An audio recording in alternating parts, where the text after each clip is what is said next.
우리는 어제 성숙함에 이르는 사랑의 전인 교육을 함께 생각해 보았습니다. 우리가 이렇게 참 사랑으로 교육을 해도 변화가 되지 않는 문제가 항상 사람에게는 있습니다. 이 정도 배우고 이 정도 훈련했으면 잘 해야 되는데 왜 안 될까? 본인도 답답하고 돕는 사람도 힘이 들어지는 거죠. 이때는 이제 지휘의 원리가 필요한 거예요. 사람마다 그 마음의 상처가 있고 그 사람만 가지는 독특한 어려움이 있기 때문에 배우고 훈련해도 잘 되지 않는 영역이 있습니다. 여기에 성숙함을 위한 이 치유의 원리가 필요한 거예요. 오늘 우리의 본문을 보게 되어지면 치료를 받는 사람이 어떤 모습으로 등장해야 되는가? 내가 도움이 필요한 사람이다. 이런 자기 인식이 있어야 함을 우리는 분명히 보게 되는 거죠. 우리 주님께서 본문에서 이것을 정확하게 말씀하고 있어요. 사람은 누구나 자신의 죄를 숨기고 싶어하고 자신의 부족이나 허물은 감추고 싶어하는 것이 인간이 가지고 있는 하나의 본성이거든요. 자, 그런데 마태는 하나님의 은혜로 사는 인생임을 나타내고 싶어서 자신이 세리였음을 만천하에 공개를 합니다. 마태는 예수를 만나기 전까지 영적인 갈급함과 깊은 심리적 외로움 혹은 고독감 이런 것을 마음에 품고 살았던 것으로 보여집니다. 나는 언제쯤 이런 문제, 이런 생활에서 벗어날 수 있을까? 민족의 배신감을 안겨주는 이런 배신자로서 내가 언제쯤 자신의 굴레에서 내가 해방되어질 수 있을까? 그 마음 가운데 이런 아픔과 고통을 안고 살았던 것을 주님이 보시고 그의 준비된 마음을 하나님이 읽으시고 뭐라고 말씀하십니까? 마태복음 9장 9절에 예수께서 그것을 떠나 지나가시다가 마태라 하는 사람이 세관에 앉아 있는 것을 보시고 이르시되 나를 따르라 하시니 일어나 따르니라. 예수님의 눈과 그의 눈이 마주치고 예수님의 마음과 그의 마음이 만날 때 그가 주님의 요청에 대하여 자신의 모든 것을 다 놓고 예수를 따르는 제자가 됩니다. 그 다음에 예수님은 이 세리 마태의 집에 가셔서 마태와 그의 친구들이 함께 초청되어진 그 자리에서 같이 먹고 마시는 거예요. 9장 10절을 보게 되어지면 예수께서 마태의 집에서 앉아 음식을 잡수실 때에 많은 세리와 죄인들이 와서 예수와 그의 제자들과 함께 앉았더니 주님이 왜 이렇게 비난받을 행동을 하실까? 우리는 생각을 할 필요가 있습니다. 예수님은 세리라고 하는 직업으로 이제 집단적인 배척과 왕따를 겪고 있는 그 가족을 구원하고 그리고 그 집단에게 소망을 주기 위해서 마태가 초청하는 그 집에 주님이 함께 가시는 거죠. 그리고 마태가 그 가족과 같이 관계를 회복할 수 있도록 도움을 주기 위해서 주님은 그 집을 방문하게 됩니다. 우리가 예수를 믿는 것으로 모든 것이 다 끝났다고 생각하면 안 되죠. 이 땅에서도 우리의 관계가 회복되어지는 것이 또 우리의 하나의 작은 목표가 되어야 합니다.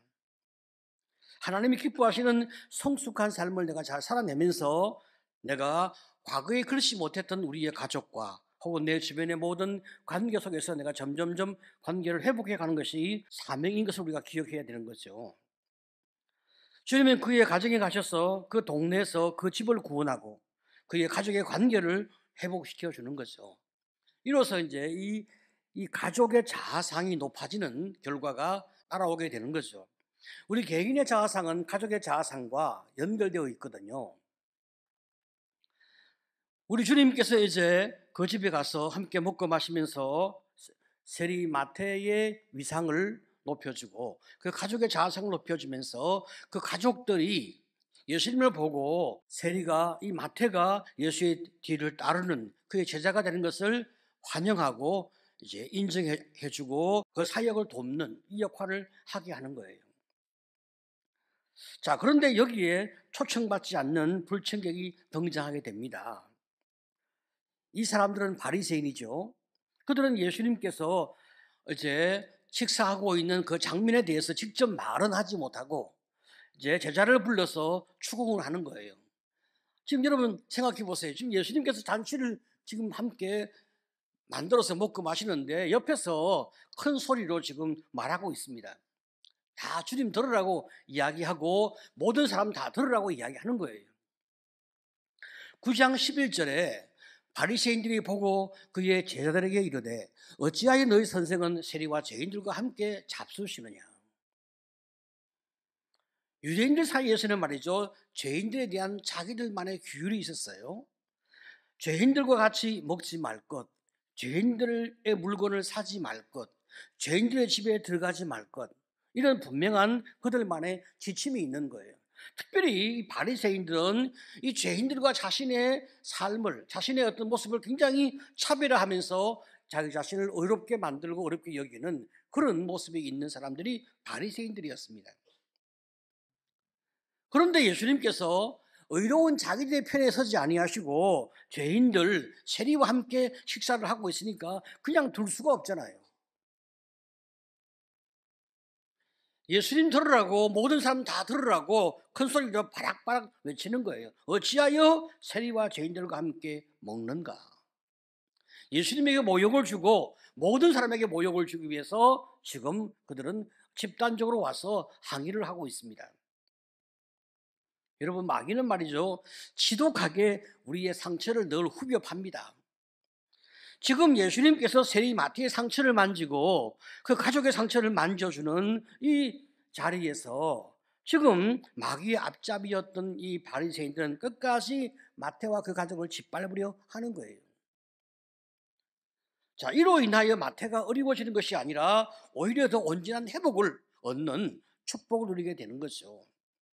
예수님께서 바리새인의 이야기를 듣고 뭐라고 말씀하십니까? 참 놀라운 말씀을 하시는데 12절 13절에 예수께서 들으시고 이르시되 건강한 자에게는 의사가 쓸데없고 병든 자에게라야 쓸데 있느니라. 나는 의인을 부르러 온 것이 아니요 죄인을 부르러 왔노라 하시니라. 정말 얼마나 멋지십니까? 건강한 사람은 의사가 필요 없습니다. 정말 그렇죠. 병든 사람에게 의사가 필요한 거죠. 예수님은 문제 없는 사람을 만나러 오신 것이 아닙니다. 문제가 있는 사람, 부족함이 있는 사람, 도움이 필요한 사람, 그 죄인들을 부르러 왔다. 주님은 분명히 말씀하고 있습니다. 여러분, 이 땅에 죄가 없는 사람이 어디 있으며 문제 없는 사람이 어디 있습니까?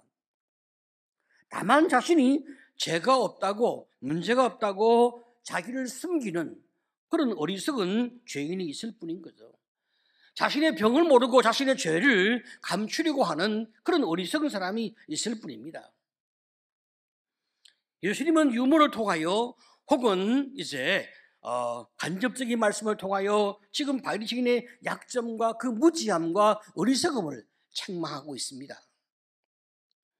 우리 주님은 어떤 경우에도 우리를 있는 그대로 무조건적으로 사랑하시는 이런 참 마음을 가지고 영혼을 돕고 영혼을 치료하려고 하는 순수한 의사의 마음과 손길을 주님은 가지고 우리를 향하여 품어주고 계신다는 사실을 우리는 다시 보게 되어집니다. 참 내가 힘들었구나. 내가 많이 아팠구나. 주님은 우리의 삶에 다가오셔서 위로하시고 만져주시고 은혜를 주시는 것이 우리 주님의 마음이요 주님의 태도란 말이죠. 우리가 예수를 만나게 되어지면 참 우리 마음에 기쁨이고 감동이 있는 것은 우리가 이런 주님을 알기 때문에, 이런 주님을 믿기 때문에 우리는 주님께 내 인생을 맡길 수가 있는 거죠. 그래서 우리는 두려워하지 아니하고 우리는 도움이 필요하고 치료가 필요하고 참으로 용서가 필요하며 사랑이 필요한 인생임을 주 앞에 고백하게 되어집니다. 그때 회복은 시작되어지고 그때 치료가 일어나는 놀라운 역사가 일어남을 믿으시기를 축복합니다. 아멘. 예수님은 어떤 사람을 돕고 치료하시고 회복시켜 주는가? 가만히 보게 되어지면 주님을 믿고 의지하며 주님께 자신을 맡기는 사람에게 우리 하나님이 은혜를 주고 계심을 또 우리가 보게 되는 거죠. 우리의 의사가 되어주시는 주님, 우리를 치료하시는 주님, 우리를 회복해 하시는 주님, 그 주님은 우리에게 뭘 요구하십니까? 믿음과 순종을 원하신단 말이죠. 아니 의사가 무엇을 처방하려고 하는데 환자가 믿지 아니하고 처방을 따르지 아니하면 어떻게 치료가 되겠습니까? 우리가 스스로의 힘으로 우리의 문제, 우리의 죄성을 해결할 수 없으니까 십자가의 은혜를 바라보고 주님께 우리를 맡긴단 말이죠. 어떤 집사님의 이야기인데요. 이분이 이제 직장 생활을 이제 하고 계신데 자꾸 상사와 부딪히는 거예요. 상사가 무슨 지시를 하면 지시를 따르면 되는데 자꾸만 이의제기를 하니까 상사가 아주 이분을 싫어하고 미워하는 거예요. 그러니까 직장 생활도 힘들고 그리고 이제 승진도 자꾸 누락하게 되는 거죠. 다음에는 말이죠. 상사의 말에 토를 달지 말고 내가 좀 순종해보자. 내가 정말 내 마음 가운데 반발심이 일어난다 하더라도 내가 잘 순종해서 좋은 관계를 만들어 보자. 이런 마음을 가지고 결심을 하고 상사와 회의를 하고 상사의 지시를 받게 되어지면 자기도 모르게 부정적인 말이 튀어나오고 반항과 반발을 하게 되는 거예요. 이로 인해서 이제 이분이 더 이상 내가 이런 식으로 살다가는 회사를 다닐 수가 없겠다. 이런 마음이 들어서 이분이 이제 상담자를 찾아오게 되어진 거예요. 상담자는 이분의 고통을 잘 들어주고 잘하고 싶은데 정말 상사와 좋은 관계를 맺고 싶은데 순종하고 싶은데 안 되고 있는 그분의 고통에 대하여 진심으로 공감하고 위로를 해줍니다. 그런 다음에 이와 비슷한 어려움이 있었냐 이렇게 또 이제 물어보았더니 이분이 군대에서도 참 이런 유사한 어려움이 있었다 그렇게 이야기하는 거예요. 이분이 고등학교를 졸업하고 바로 군대에 하사관으로 이제 자원 입대를 했는데 훈련을 받을 때 무릎 이상으로 어떤 장애물을 뛰어넘지를 못하는 거예요. 상관에게 말이죠. 도움을 받고 다시 시작을 하고 또 도움을 받고 또 다시 새롭게 훈련을 해도 그게 안 되는 거예요. 무릎 이상을 뛰지를 못해. 무슨 문제가 있는지 의사의 처방과 진단을 받아도 아무 문제가 없어요. 그러니까 결국 상사로부터 이제 매를 맞게 되고 벌을 받게 되고 여러 가지 많은 모욕과 수시를 받게 됩니다. 그래도 안 되는 거예요. 끝까지 이 문제를 해결하지 못해서 조기 제대를 하게 되어지고 인생에 큰 실패감을 안고 살게 되었어요. 상담자는 말이죠. 참 이 사람이 무슨 곡절이 있구나 생각을 하게 되지 않겠어요? 하지만 그것 때문에 이 사람이 얼마나 힘들었을지 위로하면서 공감하고 그리고 이런 문제와 유사한 어떤 연관성이 있는 생각들이 떠오르는 것이 있냐 이렇게 묻게 되어지니까 이분이 어릴 때 사건 하나를 이야기해요. 이분이 이제 오세어간에 말이죠. 마당에서 놀다가 방으로 들어가려고 하는데 방문 앞에서 그 텐마루 거기에서 아버지가 이제 낮잠을 주무시고 계신 거예요. 방에 들어가려고 하면 아버지를 깨워서 아버지가 일어나셔야 방에 들어갈 수 있는데 아버지가 너무 곤히 주무시니까 아버지를 깨우기가 좀 미안한 마음이 들잖아요. 그래서 조심스럽게 아버지를 넘어서 방 안으로 들어가려고 이 아이가 결심을 한 거예요.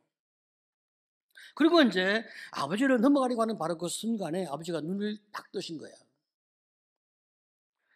아버지가 자신을 넘어가려고 하는 그 아이를 보는 순간에 벌떡 일어나 앉더니 아이의 뺨을 후려 갈기기 시작하는 거예요.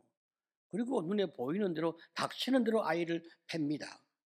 그래도 성에 다 풀리지 아니한 듯 그냥 아이를 집어서 그 옷에 아이를 집어서 마당으로 냅다 집어 던져버렸습니다. 이 아이가 마당에 던져져 무릎이 까이고 다리가 부러지고 여러 많은 상처를 입었지만 그 모든 고통보다 더 심각하게 마음에 와 닿는 고통은 아버지가 너무 무섭고 두려운 거예요. 아버지 자체가 너무 무섭고 두려운 거예요. 이분이 늘 벌벌 떨면서 살다가 고등학교를 졸업하자마자 군대에 간 이유가 무서운 아버지를 빨리 떠나고 싶어서 군대를 빨리 간 거예요. 상담자는 5세 어린 아이의 그 느낌과 공포와 두려움을 만져주고 그를 위로하면서 이분이 가지고 있는 두려움이 바로 거기에 있음을 이제 알려주기 시작하는 거예요. 어린 시절에 아버지를 넘어가려 하다가 매를 맞은 그 공포, 던져짐을 입은 그 공포 때문에 군대에서도 무릎 높이 이상을 넘지 못한 거예요. 현재 직장 상사에게 이유 없는 분노가 자꾸 일어나는 이유, 자꾸 반발하게 되어지는 그 이유 역시 아버지에 대한 분노와 적개심이 상사에게 전이되어서 나타나져 있는 것을 이분이 이제 조금씩 알기 시작합니다. 그리고 한참을 그 가슴 속에 있는 고통과 아픔과 힘겨움 때문에 참 울면서 자신의 그 아픔과 상처와 분노를 쏟아놓기 시작하는 거예요. 그리고 이제 여러 차례 상담의 과정을 통해서 결국 아버지를 용서하기로 마음을 이제 결심하게 됩니다. 그런 다음에 이제 직장 상사와 새롭게 잘해보겠다 마음에 이제 다짐을 하고 그날 집으로 돌아갔는데 그 다음 새벽에 교회 가서 이제 기도를 하기 시작하는데 갑자기 아버지 생각이 탁 나더라는 겁니다. 대마루에서 주무시던 아버지 넘다가 죽도록 맞은 일, 갑자기 그게 생각나면서 온몸에 두려움과 공포가 확 임하는 그 순간 이분이 자기도 모르게 하나님 도와주세요 하고 외치기 시작한 거예요. 그때 하나님이 자기 삶에 임재하고 마음에 임재하면서 자기를 만져주고 자기를 치료하시는 주님의 은총을 입게 되었습니다. 그리고 또렷하게 자기 귀에 들려지는 주님의 그 음성은 네가 많이 힘들었구나. 네가 참으로 많이 무서웠구나. 이제 내가 너를 보호하고 내가 너와 함께 있지 않냐. 두려워하지 마라. 걱정하지 마라. 이렇게 주님이 그의 마음을 만지고 그에게 들려주는 음성을 통해서 그 마음에 얼어붙었던 그 중심이 녹기 시작하는 축복이 임하게 됩니다.